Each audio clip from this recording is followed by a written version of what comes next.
En este podcast compartiremos historias, vivencias, estudios bíblicos, lectura de la Biblia, momentos de oración y las transmisiones de Iglesia en Casa.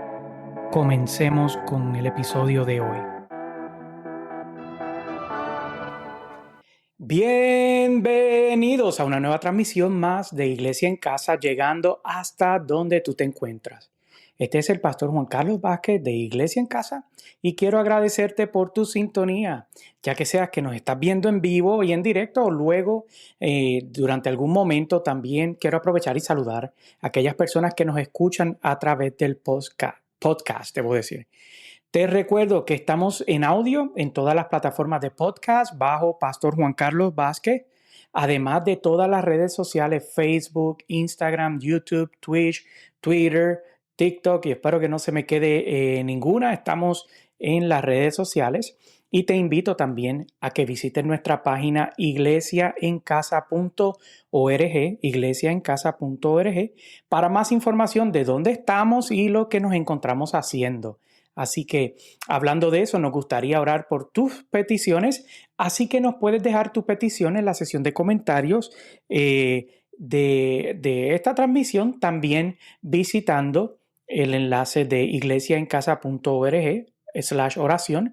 Ahí va a aparecer en sus pantallas si nos estás viendo a través de video. Si no, te recuerdo, iglesiaencasa.org. Queremos llegar a más personas y necesitamos de tu ayuda. ¿Sabes qué? Primero, te pedimos encarecidamente que ores por nosotros cada vez que el Señor te traiga a memoria nuestras vidas. Ora por nosotros, ora por mí, ora por la pastora Luciano, ora por mis hijos, ora por el proyecto Iglesia en Casa, que no existe nada más poderoso que la oración. También, si deseas ayudarnos con los gastos de estas y futuras transmisiones, lo puedes hacer accesando iglesiaencasa.org, debo decir, org, o escribiéndonos un mensaje directo o un DM. Comenzamos orando para lo que queremos compartir en el día de hoy. Padre, en el nombre de Jesús, yo te doy gracias, Señor, por esta transmisión que estamos llegando, Señor, a donde las personas se encuentran. En el nombre de Jesús te pido que bendigas a aquellas personas que escuchen esta reflexión, Señor, y que traigas respuesta. También oramos, Señor, por cada una de las peticiones recibidas, pidiéndote, Señor, que tengas a bien contestarlas. En el nombre de Jesús te damos gracias, gloria y honra. Amén y amén. Ahora sí, te cuento que me encantan las cartas, y esas que son escritas a puño y letra. Y yo creo que yo no soy de los únicos que les gusta, pues hay grupos y hasta clubes de personas que se intercambian cartas escritas. Las cartas escritas a puño y letra, en mi opinión, sobresalen porque requieren intención, paciencia y deseo.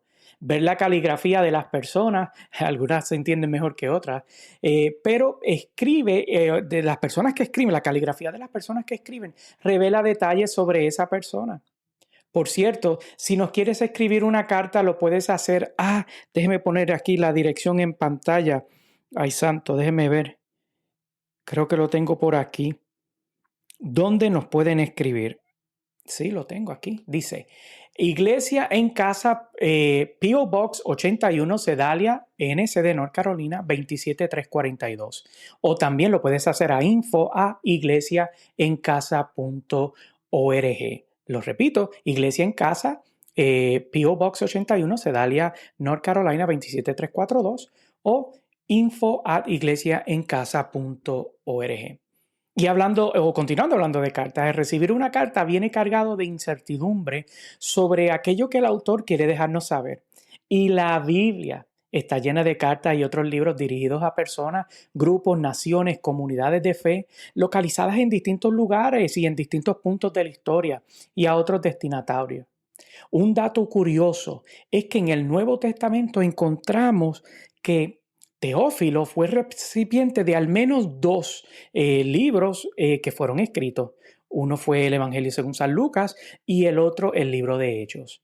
Ahora bien, sobre quién era este individuo, se sabe que Teófilo significa amado de Dios, así que algunos especulan que pudiese ser un título honorífico en vez de un individuo en particular. Otros creen que era un individuo en particular.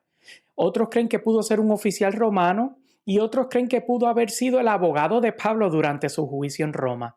Finalmente, una teoría que se ha levantado en los años recientes piensa que Teófilo fue el sumo sacerdote del templo de Jerusalén durante el templo, o durante el tiempo, debo decir, de la iglesia primitiva. De todas formas, nosotros en la actualidad somos partícipes de la información contenida y nos ayuda a crecer en nuestra fe, pues nos revelan experiencias y ordenanzas sobre nuestra fe que quedaron documentadas, quedaron plasmadas por los testigos oculares de los eventos escritos. En un juicio, los testigos presenciales son los que presentan una prueba más robusta de la que se puede presentar durante un juicio. De igual manera lo es en nuestra fe. Es por eso que se nos ordena compartir lo que Dios ha hecho en nuestras vidas con los otros. Mateo 28, 19 y 20 dice lo siguiente: por lo tanto, vayan y hagan discípulos en todas las naciones, bautizándolos en el nombre del Padre y del Hijo y del Espíritu Santo, enseñándoles a obedecer todo lo que les he mandado a ustedes. Y les aseguro que estaré con ustedes siempre hasta el fin del mundo. Ese fue precisamente lo que Pedro y Juan argumentaban cuando fueron encarados por el consejo de líderes religiosos de aquella época por haber sanado en el nombre de Jesús al hombre paralítico que estaba en la entrada del templo, que hablamos en una de las transmisiones recientes. Sobre este evento, la Biblia relata en Hechos 3, 11 y 12 lo siguiente: mientras el hombre seguía aferrado a Pedro y a Juan, toda la gente que no salía de su asombro corrió hacia ellos al lugar conocido como Pórtico de Salomón. 12. Al ver esto, Pedro les dijo: pueblo de Israel, ¿por qué les sorprende lo que ha pasado? ¿Por qué nos miran como si por nuestro propio poder o virtud hubiésemos hecho caminar a este hombre? Quiero resaltar que lo primero que ellos hicieron fue aclarar que la transformación de este hombre no fue por algo que ocurrió por su propio poder o su propia habilidad, sino por el poder del Espíritu Santo a través del nombre de Jesús. Ningún líder religioso en la actualidad o seguidor de Cristo debe de atribuirse como propio ningún impacto, ninguna transformación o ningún milagro que el Señor haga a través de ellos. Nosotros somos instrumentos de Dios, vasos de barro, nos define 2 Corintios 4, 7. El versículo 12 de Hechos 3 nos recuerda que milagros, cambios y transformaciones siempre llamarán la atención de las demás personas. Es por eso que cuando Jesús toca y cambia tu vida, provoca la curiosidad de uno, la admiración de otros y también que otros cuestionen la legitimidad del cambio en tu vida. ¿No has visto cuando alguien experimenta algo bueno en su vida? No falta uno que diga, ya veremos cuánto dura, o que critique al recipiente del milagro. Lo que la Biblia nos revela en el mismo capítulo 3 es que Pedro y Juan aprovecharon esta oportunidad para hablarles a las personas sobre cómo fue que ocurrió el milagro del paralítico. Le dijeron lo siguiente: que Dios había glorificado a Jesús a través de ese milagro en el versículo 13. El versículo 15 dice que aunque habían rechazado al autor de la vida matándolo, Dios lo había resucitado, refiriéndose a Jesús. El versículo 16 dice que el milagro había ocurrido no por sus propias habilidades, sino por la fe en Jesucristo. Te comparto exactamente lo que dice el verso 16 en esta transmisión. El verso Hechos 3:16 dice: por la fe en el nombre de Jesús, Él ha restablecido a este hombre a quien debo decir ustedes ven y conocen. Esta fe que viene por medio de Jesús lo ha sanado por completo, como les consta a ustedes. Les dice que nuestros pecados pueden ser borrados, pero requiere un arrepentimiento y una nueva relación con Dios, provocando tiempos de descanso de parte de Dios. Eso es lo que nos revela el verso 19. Pedro y Juan le decían estas cosas a este grupo que se encontraba alrededor del templo, personas que habían experimentado religión, pero no salvación. Hay una gran diferencia entre la religión y la salvación. La una carga, la otra trae gozo y paz. La una impone reglas y prohibiciones, la otra ofrece un estilo de vida que te acerca a Dios. La una trae muerte y la otra trae vida. Entonces, ¿qué podemos aprender de esta experiencia que quedó registrada en este capítulo de Hechos?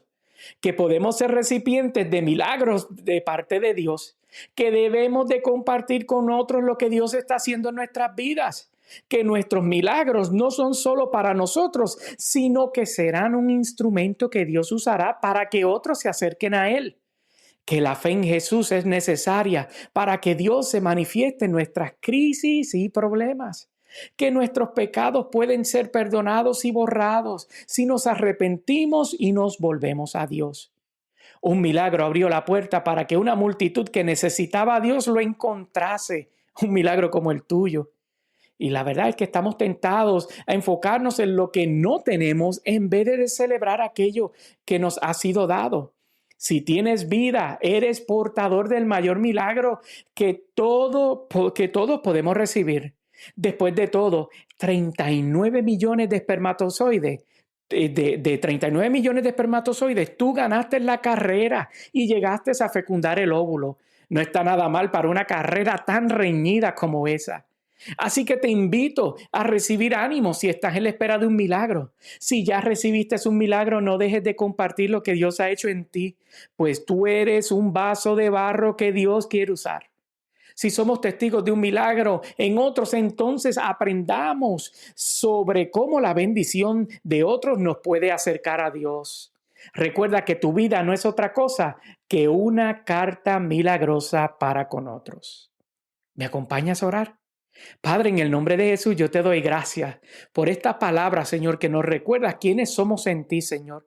Y que todos podemos estar a la expectativa de un milagro, pero también todos, Señor, somos un milagro.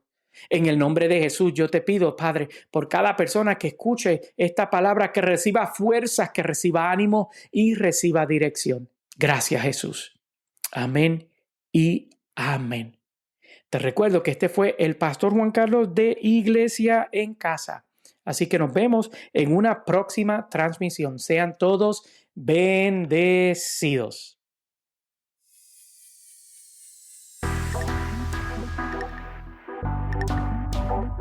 Hasta una próxima transmisión.